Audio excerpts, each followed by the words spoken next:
2006 കാനഡയിലേക്ക് കുടിയേറി വന്ന ഒരു പഞ്ചാബ് പെൺകുട്ടി പതിവ് പോലെ തന്റെ ഫോണിൽ ഫേസ്ബുക്ക് നോക്കുകയായിരുന്നു. ആ സമയത്ത് ഒരു ദമ്പതികളുടെ ഫോട്ടോ അവൾ കണ്ടു. 22 വർഷം മുൻപ് അവൾക്ക് നടന്ന സംഭവങ്ങളെല്ലാം ആ സെക്കൻഡ് അവൾക്ക് ഓർമ്മ വരാൻ തുടങ്ങി. ആ ഫോട്ടോ അവൾ നോക്കുന്തോറും ആ കാലത്ത് തനിക്ക് എന്തെല്ലാം ക്രൂരതകളാണോ സംഭവിച്ചത് അതെല്ലാം ഓരോന്നായി തന്റെ കൺമുൻപിലേക്ക് വരാൻ തുടങ്ങി. അങ്ങനെ അവൾ കണ്ട ആ ഫോട്ടോയിലുണ്ടായിരുന്നത് ഒരു പെൺകുട്ടിയുടെ ഷോൾഡറിൽ കൈവച്ചിട്ടുണ്ട്. ആ പെൺകുട്ടിയുടെ മുഖം നോക്കുമ്പോൾ അവൾ വല്ലാത്ത പരിഭ്രാന്തിയോടുകൂടി നിൽക്കുകയാണ്. അവൾക്ക് ഇതിൽ യാതൊരു താല്പര്യവുമില്ല എന്ന മട്ടിൽ. ഇപ്പോ ഈ ഫോട്ടോ കണ്ട ഈ പെൺകുട്ടി തീർച്ചയായും നമ്മൾ ഇതിൽ ആക്ഷൻ എടുക്കണം എന്ന തീരുമാനത്തിലെത്തി. മാത്രവുമല്ല 22 വർഷമായി താൻ മറച്ചു വെച്ചിരുന്ന രഹസ്യം അത് പുറത്തേക്ക് കൊണ്ടുവരണം എന്ന് അവൾ തീരുമാനിച്ചു. ആരാണ് ആ പഞ്ചാബ് പെൺകുട്ടി? 22 വർഷങ്ങൾക്ക് മുൻപ് അവളുടെ ജീവിതത്തിൽ എന്താണ് സംഭവിച്ചത്?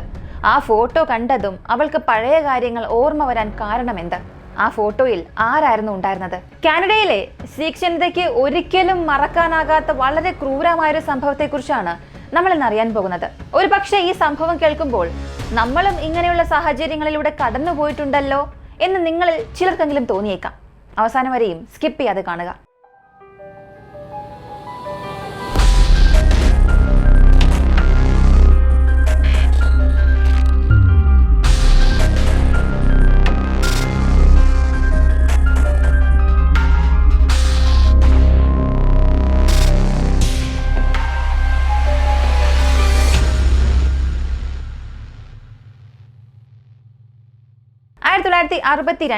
ഇന്ത്യയിലെ പഞ്ചാബ് സംസ്ഥാനത്തെ ജലന്ധർ എന്ന സ്ഥലം. ഈ ജലന്ധറിൽ മുട്ടഡ കലാം എന്ന മറ്റൊരു ഗ്രാമം. ഈ ഗ്രാമത്തിലാണ് 17 വയസ്സുള്ള നരേന്ദർ കൗർ എന്ന പെൺകുട്ടി താമസിക്കുന്നത്.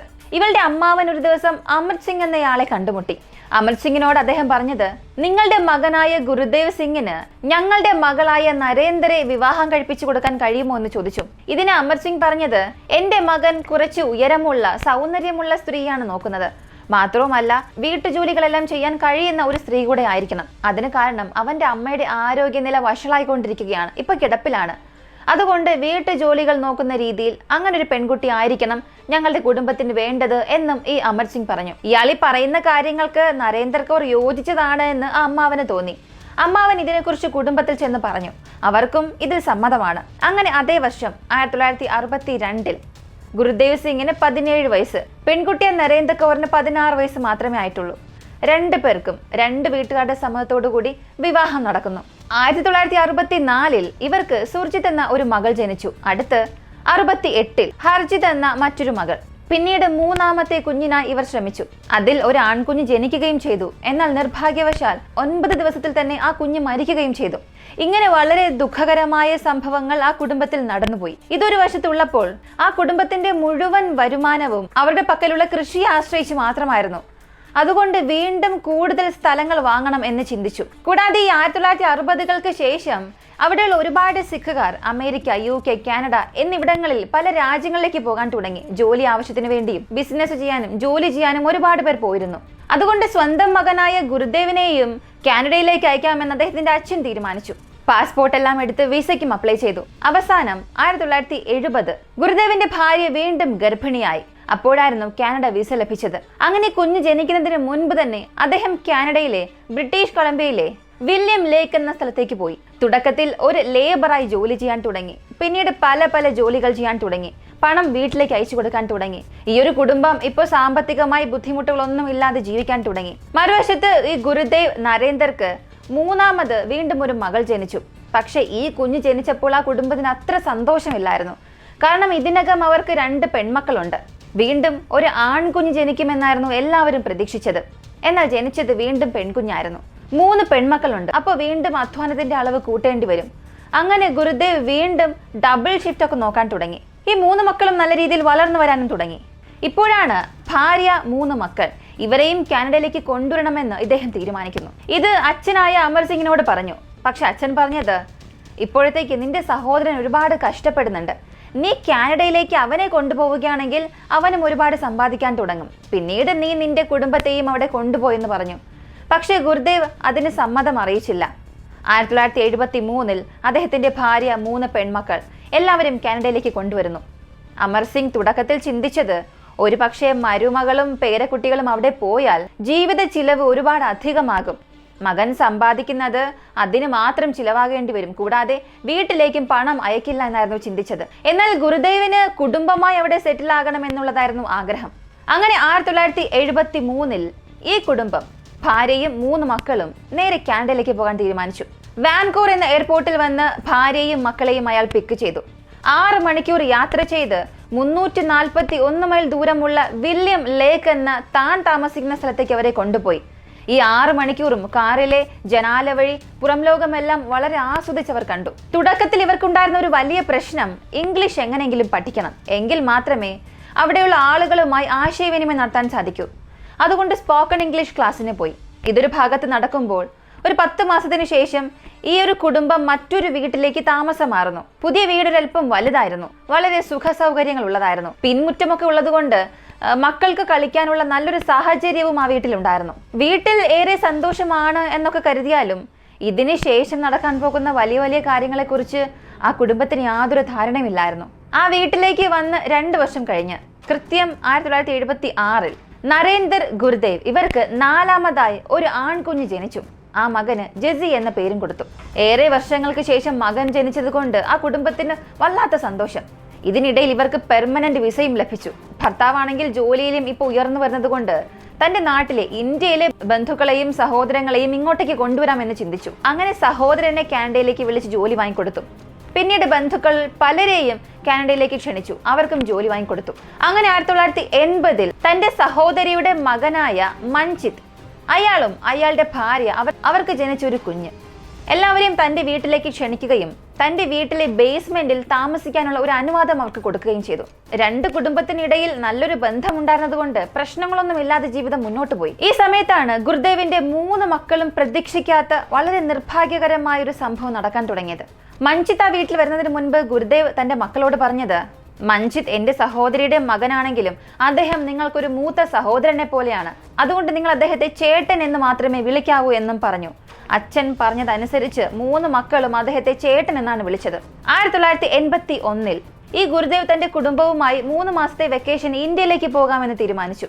എന്നാൽ 2ാമത്തെ മകളായ ഹർജിത്ത് എന്ന മകളെ മാത്രം ഇവിടെ ആക്കിയിട്ട് ബാക്കിയുള്ള എല്ലാവരും ഇന്ത്യയിലേക്ക് പോകുന്നു. ഗുരുദേവിന്റെ കുടുംബം ഇന്ത്യയിലേക്ക് വന്നത് ഒക്ടോബർ മാസം 1980 ഇവർ ആ വീട് വിട്ട് ഇന്ത്യയിലേക്ക് പോയതിനു ശേഷം ഹർജിത്ത് ആ വീട്ടിൽ ഒറ്റയ്ക്കായിരുന്നു. എപ്പോഴും അവൾ അവളുടെ മുറിയിൽ തന്നെയായിരുന്നു. മറുവശത്ത് ബേസ്മെന്റിൽ മഞ്ജിത്ത് അവരുടെ ഭാര്യ മകളുമായും ജീവിക്കുന്നു. ഒരു ദിവസം രാത്രി ഹർജിത്ത് തന്റെ മുറിയിൽ ഉറങ്ങിക്കിടക്കുകയായിരുന്നു. പെട്ടെന്ന് തന്റെ അടിവസ്ത്രം ആരോ വലിക്കുന്നത് പോലെ അവൾക്ക് തോന്നി. ഈ സമയത്ത് ഹർജിത്തിന് വെറും 11 വയസ്സ് മാത്രമേ ആയിട്ടുള്ളൂ. അവൾ പെട്ടെന്ന് എഴുന്നേറ്റ് താഴേക്ക് നോക്കി. അത് അവൾ സഹോദരൻ എന്ന് വിളിച്ചുകൊണ്ടിരുന്ന മഞ്ജിത്ത് ആയിരുന്നു. ആ സമയത്ത് അവൾക്ക് എന്ത് സംഭവിക്കുന്നു എന്ന് അവൾക്ക് യാതൊരു പിടിയും കിട്ടിയില്ല. തന്റെ സഹോദരിയാണ് എന്ന് പോലും നോക്കാതെ പിഞ്ചു കുഞ്ഞിനെ തനിക്ക് ആവശ്യമുള്ള കാര്യങ്ങളെല്ലാം അവൻ ചെയ്തു. ഹർജിത്തിന് പ്രായപൂർത്തി ആയിട്ടില്ല, എന്ത് സംഭവിക്കുന്നു എന്ന് പോലും മനസ്സിലായില്ല. കൂടാതെ ഈ ലൈംഗികമായ കാര്യങ്ങളെക്കുറിച്ച് അവൾക്ക് യാതൊരു അറിവുമില്ലായിരുന്നു. ഇതെല്ലാം അവൻ നല്ല രീതിയിൽ പ്രയോജനപ്പെടുത്തി. എതിർത്തൊന്നും സംസാരിക്കാൻ സാധിക്കാതെ അവൾ അങ്ങനെ ഇരുന്നു.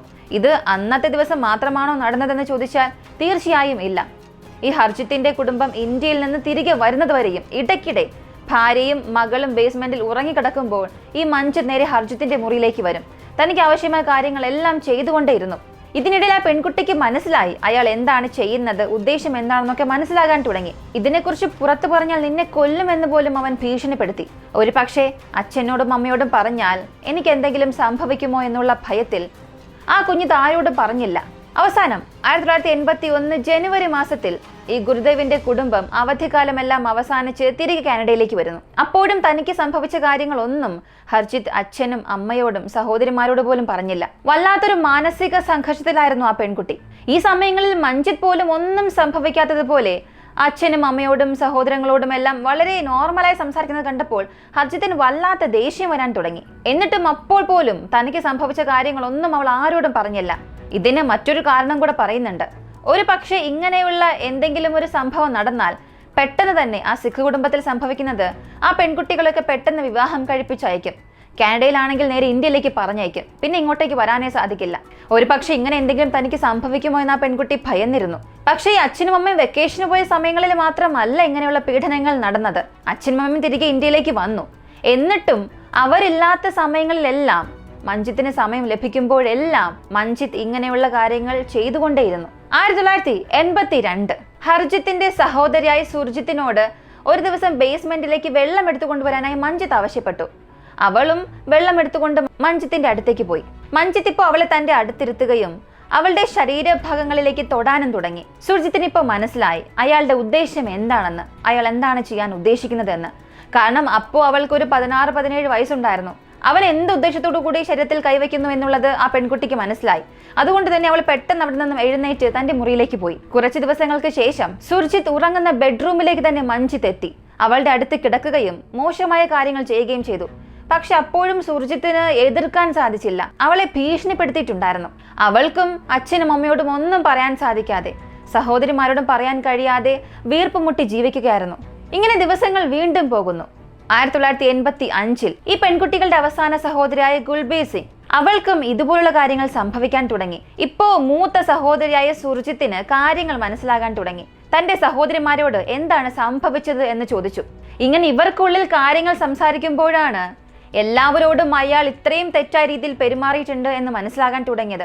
ഇങ്ങനൊരു കാര്യം മനസ്സിലായപ്പോൾ ഇതിനെക്കുറിച്ച് അമ്മയോട് പറയണം എന്നവർ തീരുമാനിച്ചു. അടുത്ത സെക്കൻഡ് തന്നെ ഈ 3 പെൺകുട്ടികളും തങ്ങൾക്ക് സംഭവിച്ച കാര്യങ്ങളെക്കുറിച്ച് അമ്മയോട് പറഞ്ഞു.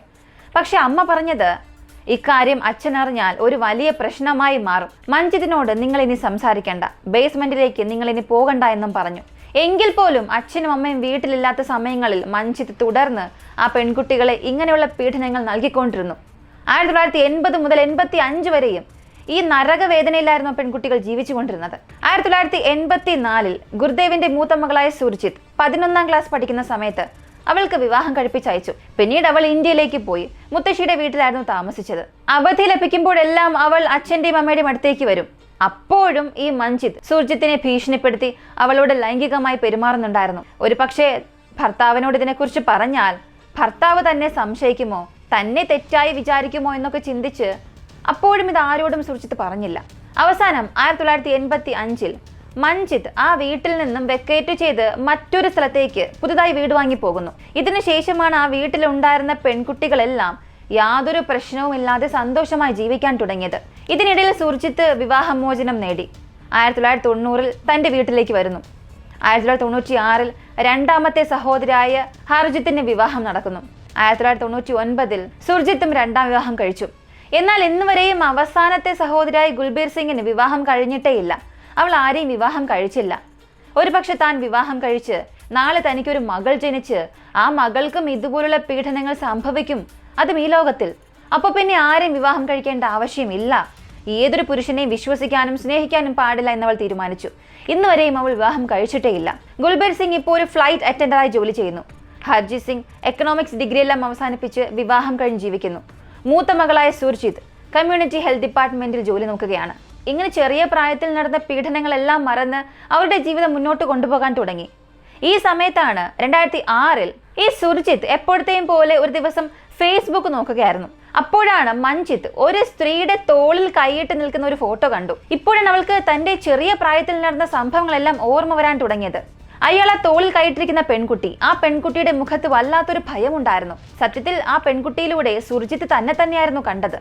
ഇതിനെക്കുറിച്ച് തീർച്ചയായും പുറത്ത് പറഞ്ഞേ മതിയാവുകയുള്ളൂ, എങ്കിൽ മാത്രമേ ഇയാൾക്ക് ശിക്ഷ ലഭിക്കുകയുള്ളൂ എന്ന തീരുമാനത്തിൽ വന്നു. അങ്ങനെ സുർജിത്ത് തനിക്ക് സംഭവിച്ച കാര്യങ്ങളെല്ലാം ഭർത്താവിനോട് പറഞ്ഞു.